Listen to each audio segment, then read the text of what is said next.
The rain drums against the kitchen window as Clara watches Ethan's hands, those familiar, gentle hands, grip his coffee mug like it might escape. Steam rises between them, creating a veil she wants to push through, to touch his face and tell him this is all a terrible mistake.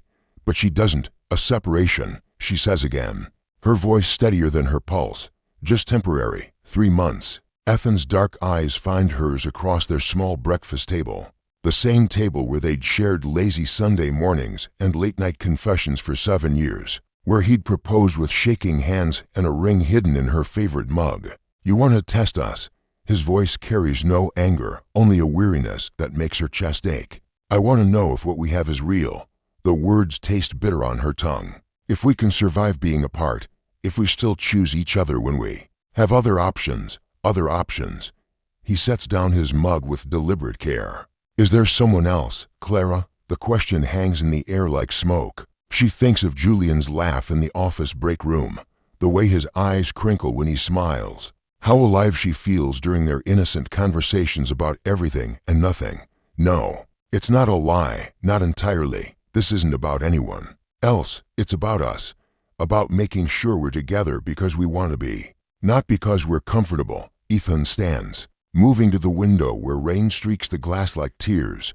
His reflection wavers, ghost-like. When he was younger, before the promotion that chained him to endless conference calls, before their conversations became scheduling and logistics, he used to dance with her in this very kitchen. Now he stands like a stranger in his own home. 7 years, he murmurs to the window. 7 years, and you're not sure. Her heart hammers against her ribs. Are you? The silence stretches until she can hear her own breathing, the refrigerator's hum, the neighbor's dog barking 3 houses down. Everything except the answer she both craves and fears. When he turns back to her, something has shifted in his expression. Resignation, maybe, or determination.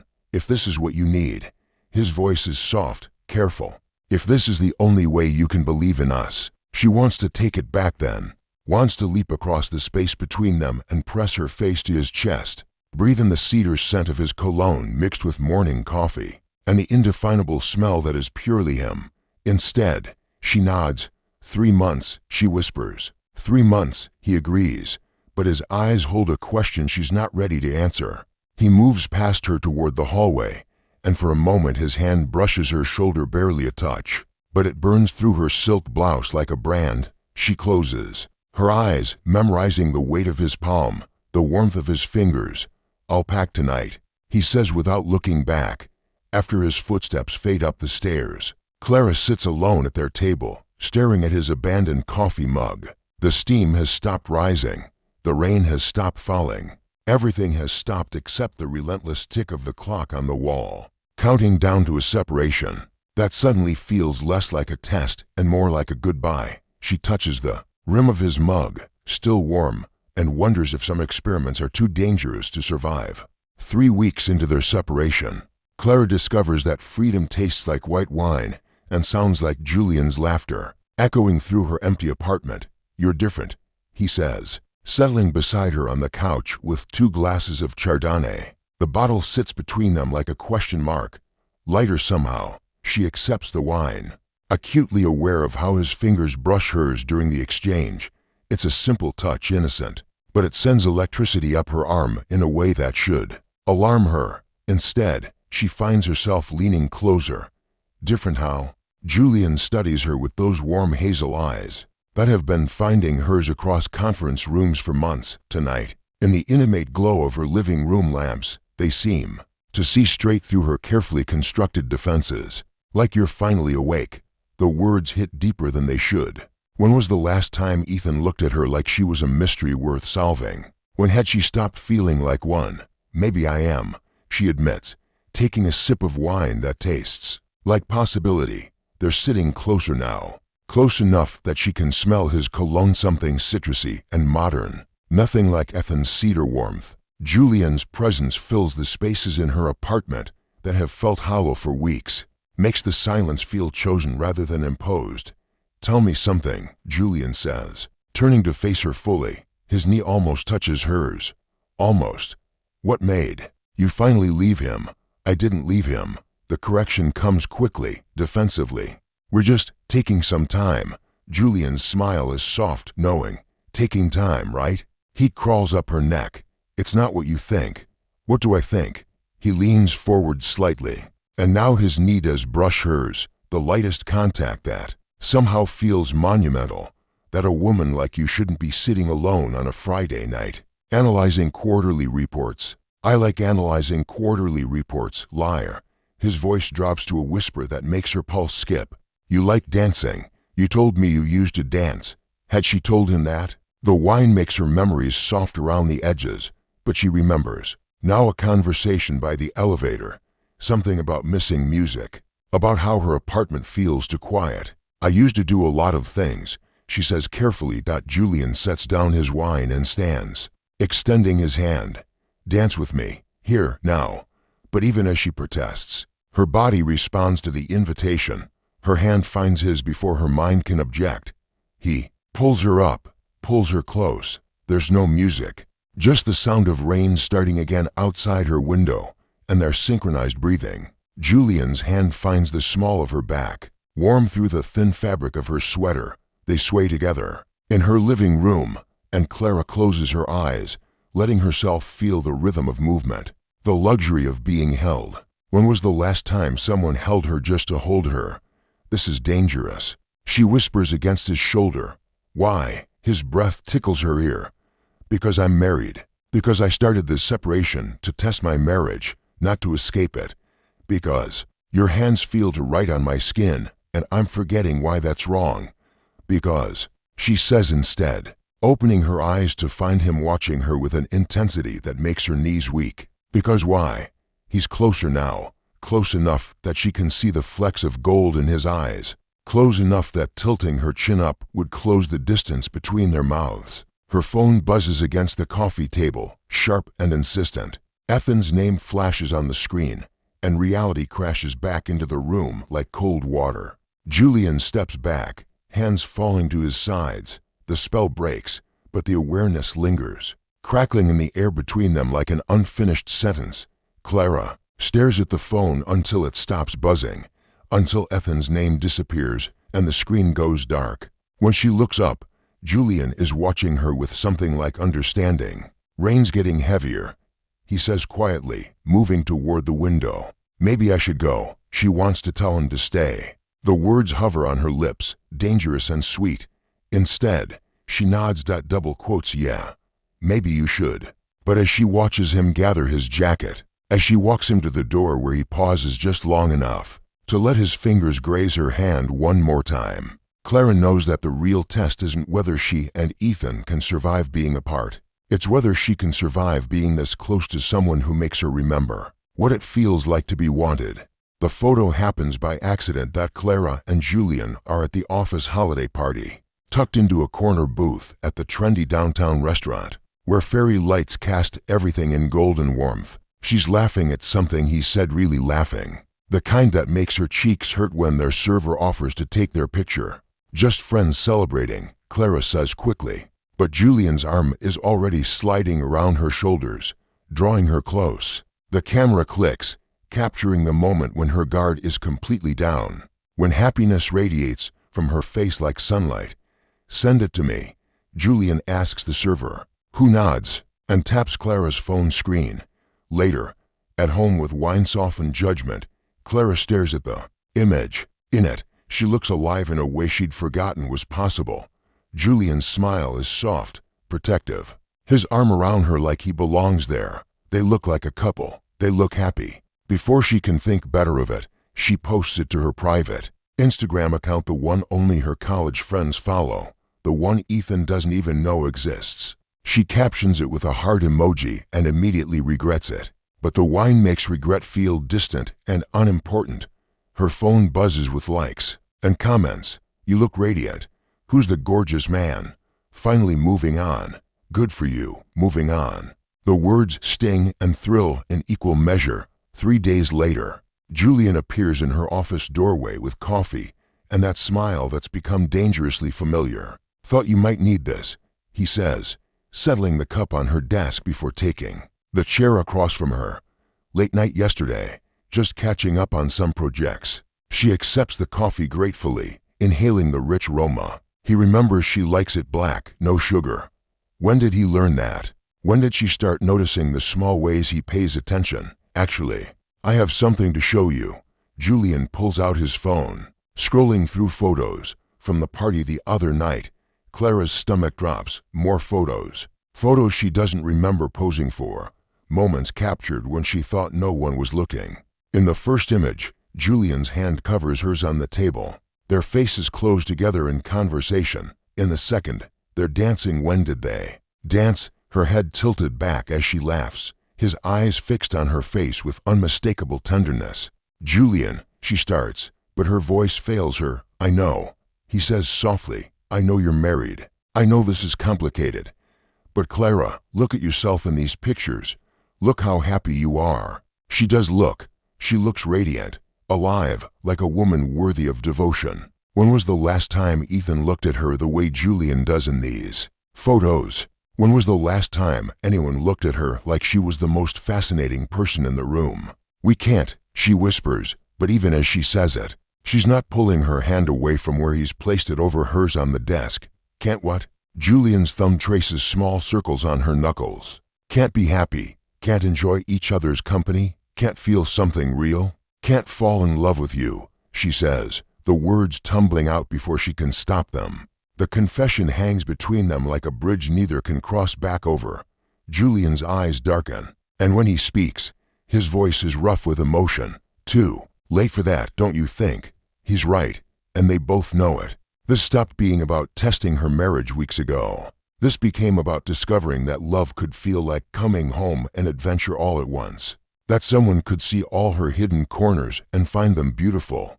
Julian stands, coming around the desk until he's close enough that she has to tilt her head back to meet his eyes. His hand finds her face, thumb brushing her cheekbone with reverent gentleness. Tell me to stop, he whispers. Tell me to walk away, and I will. But Clara can't speak, can barely breathe. All she can do is lean into his touch, close her eyes, and let herself feel chosen.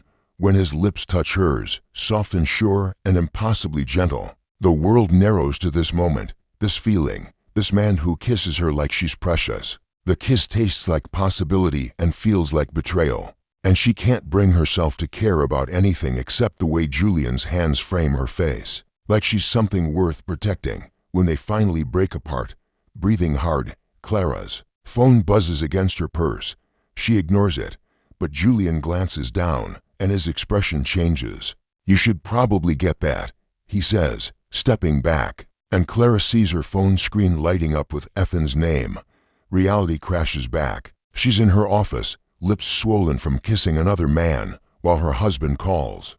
The husband she's supposed to be testing their love with, not actively betraying. I have to, she starts, but Julian is already moving toward the door. I know, he says without turning back. But Clara, this isn't over. After he's gone, Clara sits in her office chair, touching her lips where Julian's kiss still lingers, and realizes that some lines, once crossed, can never be uncrossed. Her phone stops buzzing, then starts again. This time, when she looks at the screen, it's not a call. It's a text from Ethan. We need to talk. Clara finds Ethan waiting in his apartment, sitting at the kitchen table with her laptop open in front of him. The same table where she'd proposed their separation 6 weeks ago, back when she thought she was conducting an experiment, rather than orchestrating a betrayal. He doesn't look up when she enters, just continues staring at the screen with an expression she's never seen before. Not anger, not sadness, but something deeper and more devastating. Resignation, maybe, or recognition. The shared cloud account, he says quietly, still not meeting her eyes. You forgot we're still linked to the same photo storage. Clara's blood turns to ice. The photos from the holiday party, the ones Julian showed her, the ones that made her look radiant and guilty and alive, they're all there, uploaded automatically from her phone. Photos of her laughing with another man, dancing with another man, looking at another man like he holds the secrets to the universe. Ethan, 6 weeks. His voice is steady, conversational, which somehow makes it worse than if he were shouting. 6 weeks of testing our marriage, and you've been building a new one. It's not like that.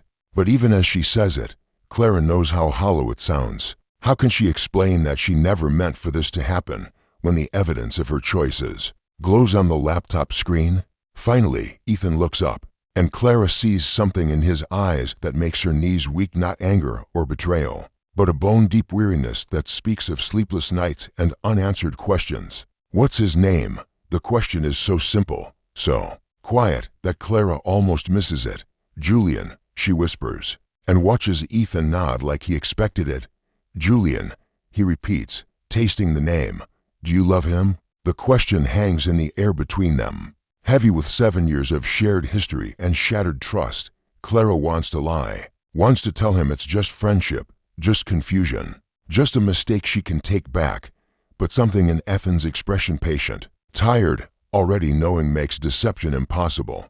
I don't know, she says instead, and it's the most honest thing she's said in months. Ethan closes the laptop with careful precision, the same way he's always handled their important moments, deliberately, thoughtfully, like he's filing away memories for later examination. Do you know what the hardest part is? He stands, moving to the window where rain streaks the glass. It's not the photos, it's not even him. Clara's throat constricts. What is it? It's how happy you look. Ethan's reflection wavers in the rain-streaked glass. I haven't seen you smile like that in years. Maybe I never have. The words hit like physical blows. Clara wants to deny them, wants to remind him of their wedding day, their anniversary trips, the morning he brought her coffee in bed and they talked until noon. But she can't, because looking at those photos, she'd thought the same thing. I wanted our marriage to work, she says, moving closer but not quite touching. That's why I suggested the separation, to make sure we were choosing each other, not just staying together out of habit. Ethan turns from the window, and for a moment his expression softens. We were choosing each other, Clara. Every day for 7 years, I was choosing you. The question is whether you were choosing me, or whether you were just settling. The word lands like a slap. Settling. Is that what she'd been doing? Is that why Julian's attention felt so intoxicating? Why his kisses tasted like rebellion? I never meant to hurt you, she whispers. I know. Ethan's smile is sad, understanding, and somehow that makes everything worse. But intentions don't heal wounds, do they? He moves past her toward the hallway, and Clara realizes with growing panic that he's leaving. Not just a room, he's leaving. Permanently, finally. The separation that was supposed to be temporary is becoming something irreversible. Wait, she calls, and he pauses at the threshold. Where will you go? I signed a lease yesterday. Downtown apartment, month to month. He doesn't turn around. I thought this might happen. You thought, Clara. Now he does face her, and his eyes hold a clarity that cuts straight through her. You've been pulling away for months, maybe years. I felt it every time you turned away in bed. Every time you chose your phone over conversation. Every time you looked at me like I was a problem to be solved rather than a person to be loved. The accuracy of his observation steals her breath. When had she started seeing Ethan as an obstacle rather than a partner? When had comfort become confinement? So when you suggested we test our marriage, he continues, I knew you weren't testing whether we belonged together. You were testing whether you could survive without me, and apparently, you can. I don't want to survive without you, Clara says desperately. I want to fix this. I want to try. Ethan's expression gentles, but he doesn't move closer, do you? Or do you want to feel less guilty about wanting him? The question pierces straight to the heart of her confusion. Does she want Ethan back because she loves him, or because losing him makes her feel like a failure? Does she miss their marriage, or just the security it represented? I don't know, she admits again. And this time the honesty feels like a gift rather than a confession. Ethan nods slowly. When you figure it out, really figure it out, call me. But Clara, he pauses, hand on the doorframe. Don't call me until you're sure, because I can't survive being your second choice again. After he leaves, Clara sits alone in their kitchen, surrounded by the ghosts of 7 years' worth of shared mornings and midnight conversations. She picks up her phone to call Julian, to seek comfort in his arms, but stops when she sees her reflection in the dark screen. The woman staring back at her is a stranger, someone who tested love like it was a hypothesis rather than a gift, someone who sought adventure in deception rather than honesty. Someone who needs to decide, once and for all, what she's really searching for. 2 months after Ethan walked out of their kitchen and their marriage, Clara stands outside his new apartment building with her heart hammering against her ribs and Julian's goodbye still echoing in her ears. "I love you," he'd said an hour ago, holding her hands in the coffee shop where they'd met to end whatever they'd been building together. "But you're not free to love me back, and I won't be the reason you run from your marriage instead of facing it." Julian had been right, as he'd been right about so many things. She'd been using him as an escape route, a way to avoid the harder question of whether her marriage to Ethan was worth fighting for, or just worth grieving. Now, standing in the November wind outside Ethan's building, Clara finally knows the answer. The apartment he answers the door to is sparse, but warm books on improvised shelves, a single photograph of them from their honeymoon. The coffee maker she'd bought him 3 Christmases ago. He looks thinner, older, but there's something in his posture that speaks of quiet strength rather than defeat. "Clara." His voice holds no surprise, like he's been expecting her. "Can we talk?" He steps aside to let her in, and she notices how careful he is not to touch her, not even accidentally. The space between them feels vast and fragile, like a bridge made of hope and held together by history. "I ended it," she says without preamble, "because some truths are too important for small talk." With Julian, 2 hours ago, Ethan's expression doesn't change, but something shifts in his shoulders, tension releasing, or gathering. "Because you want me back, or because you feel guilty?" It's the same question he'd asked months ago, but this time Clara has an answer. "Because I realized something." She moves closer, close enough to smell the cedar cologne that means home, close enough to see the flecks of gold in his dark eyes. "I wasn't testing whether we could survive being apart. I was punishing you for not being someone else." Ethan's eyes widen slightly, but he doesn't speak. "I wanted you to fight for me the way Julian did. I wanted you to look at me like I was a mystery instead of someone you'd solved years ago. I wanted passion and uncertainty and—" Clara's voice breaks. "And I wanted all of that without having to ask for it." "Clara, no, let me finish." She takes a shaky breath. "I spent 7 years blaming you for our marriage getting comfortable, when I was the one who stopped trying to be worth pursuing. I stopped dancing in our kitchen. I stopped asking about your dreams. I stopped seeing you as a partner and started seeing you as furniture." The word tastes bitter, but it's accurate. When had Ethan become background music instead of her favorite song? "I thought the separation would make you fight for me," she continues, tears finally spilling over. "And when you didn't, I thought that proved you didn't love me enough. But you were respecting what I asked for, weren't you? You were giving me the space I claimed I wanted, even when it was killing you." Ethan moves then, closing the distance between them with careful steps. When he reaches up to touch her face, his fingers come away wet with her tears. "I was terrified," he admits quietly. "Terrified that if I fought too hard, you'd feel trapped. Terrified that if I didn't fight hard enough, you'd think I didn't care. So I tried to love you the way you seemed to need by letting you go. I didn't need you to let me go." Clara covers his hand with hers, pressing his palm against her cheek. "I needed you to remind me why I chose you in the first place. Why I keep choosing you, every day, even when I'm too proud or scared or stupid to say it out loud." For a moment, they stand frozen in the space between heartbreak and hope, between the marriage they had and the one they might build. "What do you want, Clara?" Ethan's voice is whisper soft, vulnerable. "Really want, not what you think you should. Want." The answer comes easier than breathing. "I want to come home," she says. "I want to dance with you in our kitchen again. I want to learn how to see you, really see you the way I used to. The way Julian saw me." Ethan's thumb traces her cheekbone, gentle and reverent.